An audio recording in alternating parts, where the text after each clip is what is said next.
Sir আমার নাম রাজা, তবে আমার আর একটা নাম আছে।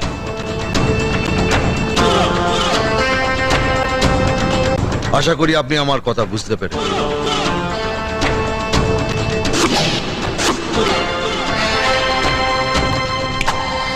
আমার এক কথা 100 কথার সমান। আপনি আপনি যা বলবেন তাই হবে। আপনার যে কটা সিট লাগবে আপনি সব কটাই পাবেন।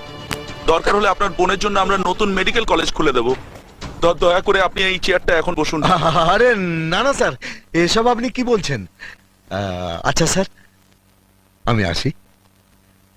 নমস্কার। তোর ভর্তির ব্যবস্থা হয়ে গেছে। সত্যি?